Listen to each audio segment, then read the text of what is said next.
Hi everyone, it's me, B, Atticali Sunflower.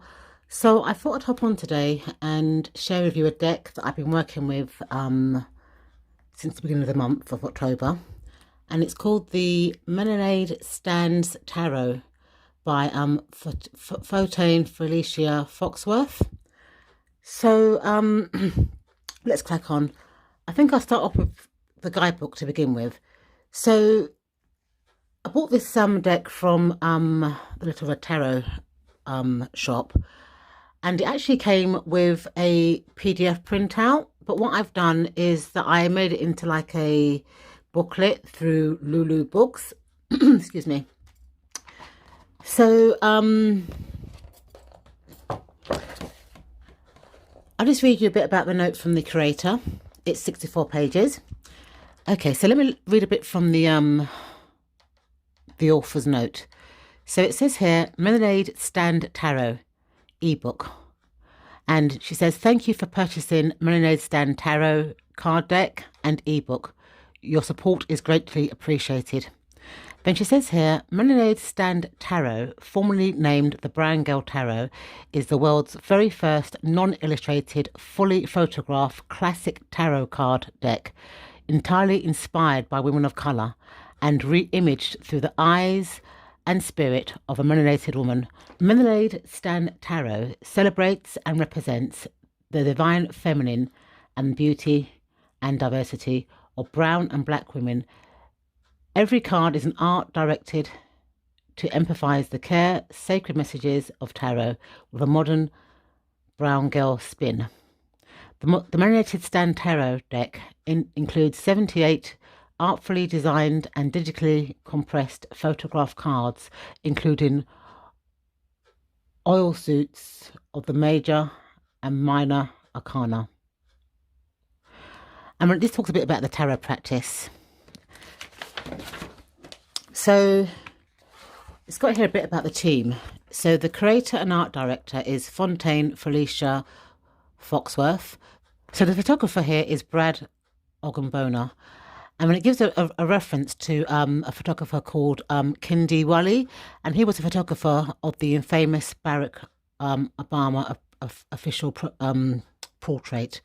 But it just gives you the makeup artists and the jewelry creator and the pose team, and it was the print house is Sheffield Inc. And then it just gives you a bit about the Melanade Stand Instagram page, YouTube and Twitter channels. And when it's got here, getting to know your deck. Each deck is different, and it becomes different again once you've used it. Cleanse it and bless it with your intention. As you use the deck and become more familiar with it, it becomes an extension of yourself. It becomes a voice of your higher self. If your personality is extroverted and sassy, your deck may respond in that way. If your personality is more introverted and reflective, your deck will give very straight, logical answers. My deck likes to give me a long-winded backstory before actually answering my questions, often to my annoyance. It sometimes tells me what I need to be focusing on as opposed to what I'm asking. Also, to my annoyance, you will learn your deck as you use it. This deck was created with an energy-based intention. So while the Aristotelic symbolisms is present, it is also purposely minimalistic so that the reader may connect to their intuition and energy when using the deck. Then it goes on to talk about the melanated stand symbols. So, for example, the swords. What they've used for the swords is an ancient Egyptian kosbesh, and it's got here actions, power, intellect, ambition, change, conflict, and it represents the element of air.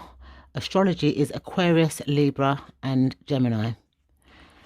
And then it's got here the wands seen in the deck are 10 forged sticks that I found in my neighbour's parks, individually and tightly wrapped with twine, and and spray painted for dimension. And then she goes on a bit to talk about the wands. So here it says that wands represent energy, thoughts, creativity, spirituality, beliefs, imagination. And it's the element of fire. And for the astrology, it's Leo, Aries, and Sagittarius. And then it's got here that the golden chalices are glass goblets spray painted with a radiant gold spray paint. So these are the cups here, or the goblets, and they represent emotions, love, feelings, relationships, romance, lust. And it represents the element of water, and the astrology is Pisces, Cancer, and Scorpio. Then it's got here the Pentacles in the deck are represented by assorted jewels and gold chains. And it gives you a picture there. And it represents money, business, work, possession, prosperity, eternal plane. And it represents the element of earth. And the astrological associations are Taurus, Virgo, and Capricorn. It goes into each of the 21 major arcanas. So I'll read out the Magician for you for an example. So it says here, the Magician is a master manifester. She is in alignment with her higher self and pulls information or downloads from the ethereal realm with her hand outstretched to the universe, and anchors all this insight with her desires into the earth with her other hand pointing down. Manifestation, her reality into something tangible. A co-creator of her life, she is a master of all the elements, standing on the edge of duality, represented by the purity of her white rose with her magical wand, existing through infinite times as represented above her head. The Magician manifests her purpose along this journey. Astrologically, this card represents one connection to the higher self and incarnation in a 3D body. The alchemy of the Magician existence is expressed through all the elements and symbolizes the use of the mind, heart, body, and soul in manifestation. The adornment of red represents worldly experience and knowledge. So it does that for all of the major arcanas. It doesn't seem to give a shadow side or reverse side. So let's move on to the minors.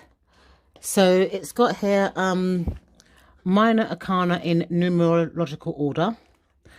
So it's got here the minor arcana or lesser arcana are the 56 suit cards in the 78 card deck of tarot. The minor arcana comprises of 4 suits: swords, wands, cups, and pentacles, which includes the court cards or pips for each suit.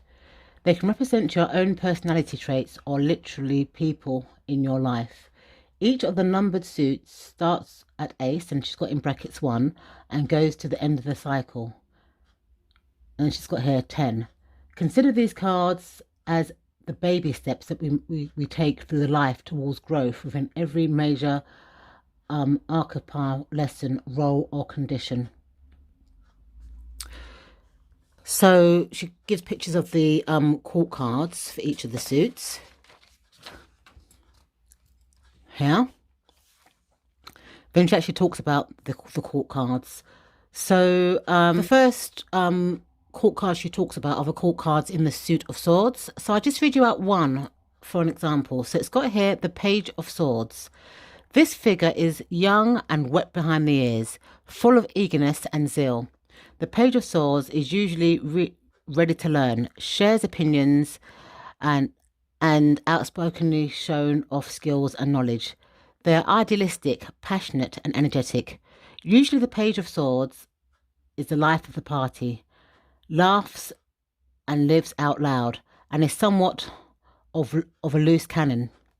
Cardi B is a perfect example of the Page of Swords. Fear never get in the way of their choices, goals, desires, and expectations. Reversed, the energy can be very immature, spoiled, lazy, have a me-first attitude or confrontational demeanour. Obnoxious and ignorance are some negative traits of the Page of Swords. Be sure to take accountability for your mistakes and learn to listen as much as you speak. So she's given the reverse meanings for the court cards. So let's look at the suit of wands. So I think I'll do the knight this time for the suit of wands. So the Knight of Wands is more refined than the Page, but just as enthusiastic about getting things done and embarking on new journeys. The Knight always has bright ideas and is always ready to flesh them out and build. The Knight of Wands is able to adapt to abrupt changes and redirect themselves if need be. They have a can-do attitude and believe that everything can be done if you put your mind to it. Reversed, the Knight of Wands can be very impulsive, impatient, and has a habit of jumping the gun. They can become very frustrated when things are delayed or not going their way, which in turn leads to pessimistic feelings of self-doubt and misplaced anger. Sometimes the Knight has to slow their roll. So, then it's got here the Suit of Cups. And the court card that I think I'll read for that one is the Queen of Cups. So the Queen of Cups is an emotional, mature female figure that represents maternal love and advice, as well as sweetness, imagination, artistry, and hope. The Queen of Cups has found balance in identity and emotions or feelings about herself and the world around her. She is emotionally secure, compassionate, emphatic, and intuitive. She knows how to listen and hear other people and feel their energy through the heart. She is a good mother partner. She is a healer. Her inner voice is strong.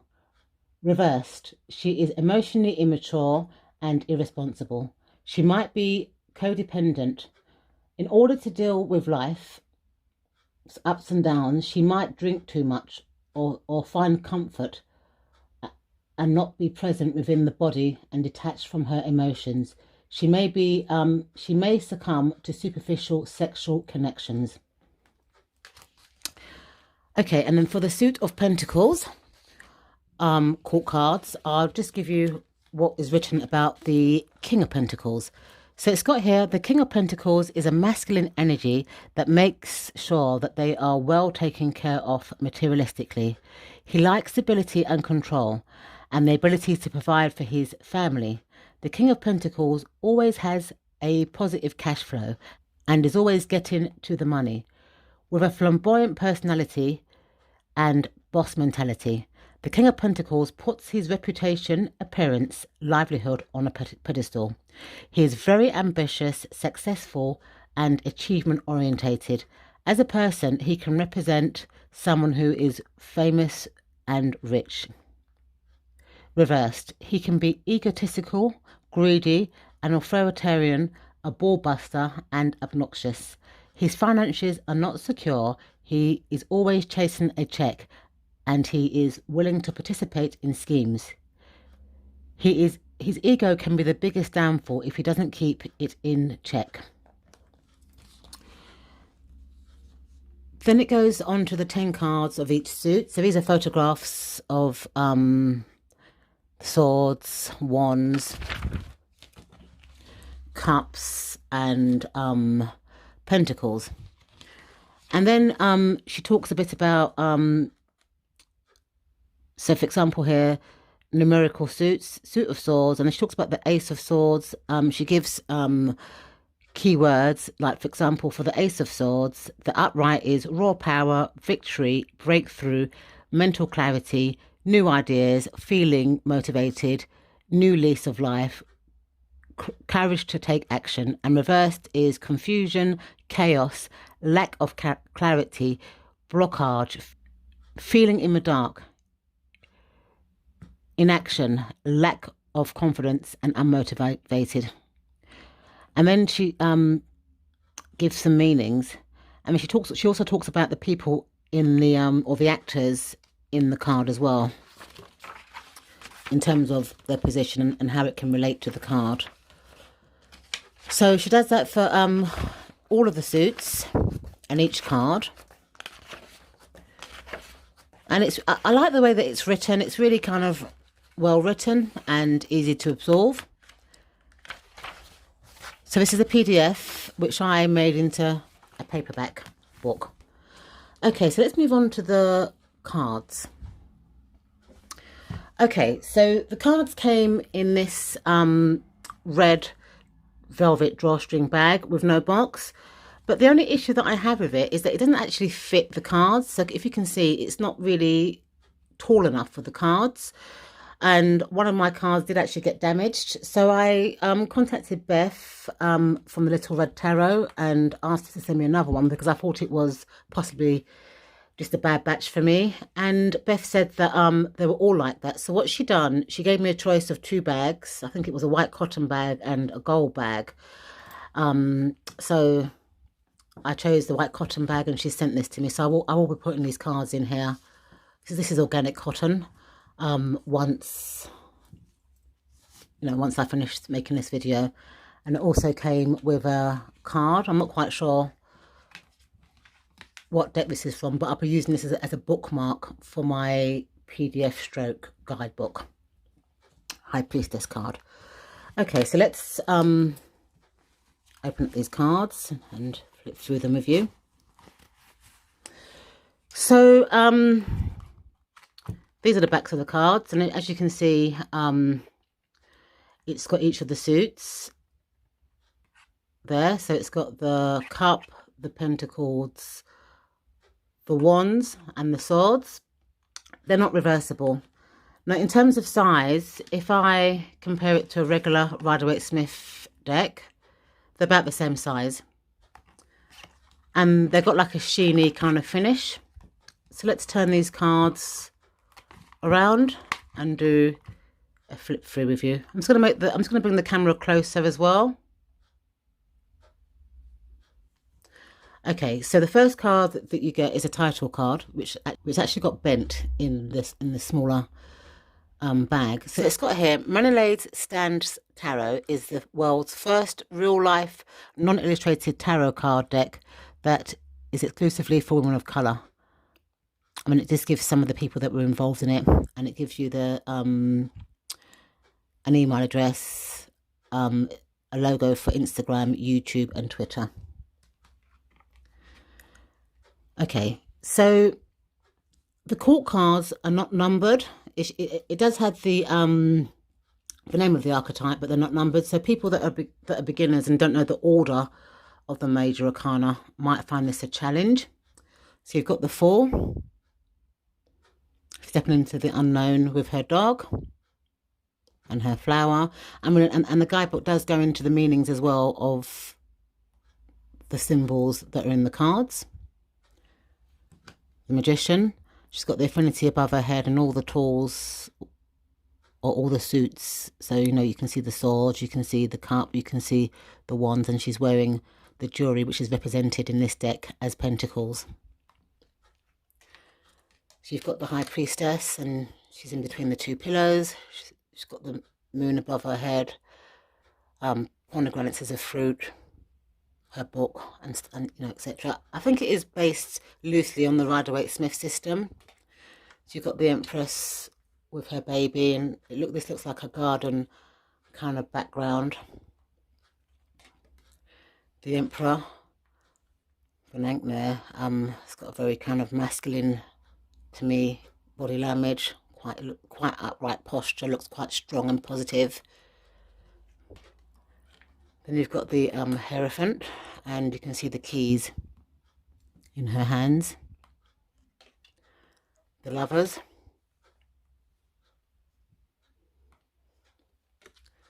The Chariot.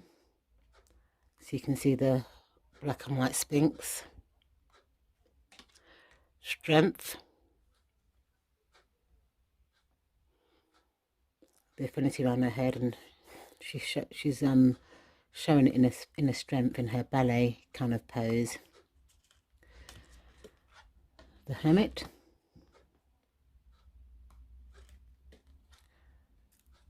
The Wheel of Fortune. Justice. And because they are not numbered, I mean, some people prefer to have justice and strength reversed, and because they're not numbered, you know, you can actually do that. Then you've got the hangman, death, the Temperance,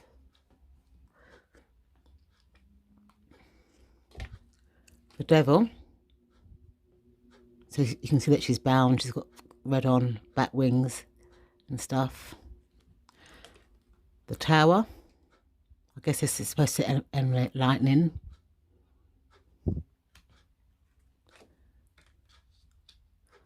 And the Star. The Moon. The Sun. Judgment. And the World. Now, moving on to the Suit of Wands. When I first started using this deck, though, I did get the Wands and the Swords quite confused because they're not named, and it was difficult for me to know whether the swords were swords or wands.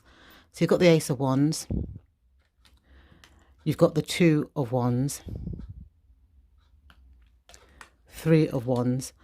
And one thing I must say is that the guidebook does explain, you know, the actual actors' poses in great detail, because some of the things, as you're going to see, didn't really resonate with me in terms of my interpretation of the cards. But once I read the guidebook, it kind of made sense to me. So you've got the Four of Wands, the Five of Wands,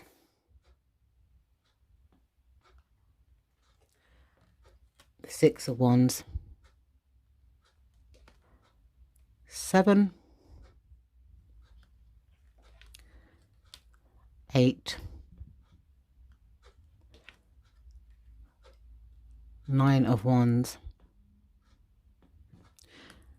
and 10 of Wands. So moving on to the court cards, you've got the Page, the Knight, the Queen, and the King.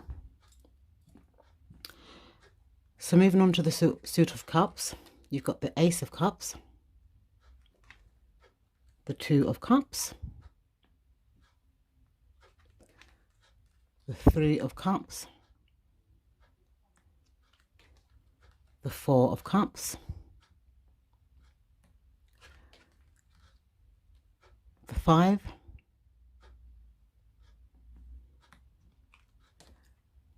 Six of Cups,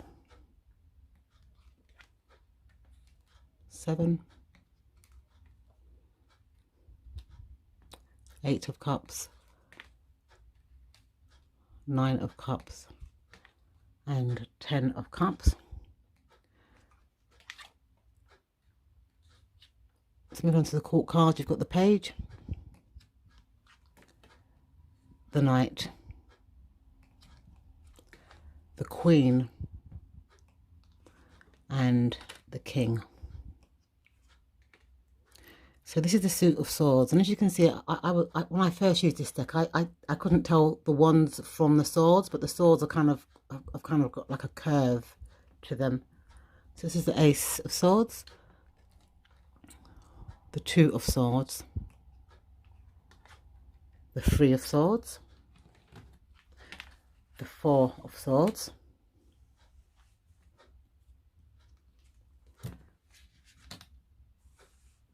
Five of Swords, Six of Swords, Seven of Swords, 8 of Swords, 9 of Swords, and 10 of Swords. Moving on to the court cards, you've got the Page, Knight, Queen of Swords, and the King of Swords. So for the suit of Pentacles is represented by necklaces, you know, chains, gold chains. You've got the Ace, the 2 of Pentacles, the 3 of Pentacles, the 4 of Pentacles, the 5, 6 of Pentacles, 7 of Pentacles, 8 of Pentacles, 9 of Pentacles, and 10 of Pentacles. Moving on to the court cards, you've got the Page, the Knight, the Queen, and the King. Okay, so what are my thoughts so far with this deck? I've been working with it for about 2 weeks. I had to read the guidebook in order to kind of understand the deck. So I am grateful that the author did produce a PDF deck for me to be able to read it and understand her perception of the cards, because sometimes you get tarot decks that maybe don't depict the card the way that you think it should be, and without a guidebook it's quite difficult to interpret where the author's coming from. So because of that, it actually made me read these cards quite well. I don't have a problem reading them. They read like a book to me. They shuffle really nice. They really shuffle. Well, I'm an overhand shuffler, but they really shuffle quite nice. I'm using them on Instagram, so I will link my Instagram channel in the description bar so you can see the cards that I've been working with so far. But so far so good. I find it an easy deck to work with, but however, a beginner might find this deck a challenge because the major arcanas cards are not numbered, and also there's no reverse meanings to the major arcana deck in the guidebook. And if you're like me and you like to read reverse cards, that could also be a challenge. Anyway, thank you so much for watching, and I'll see you in my next video. Bye for now.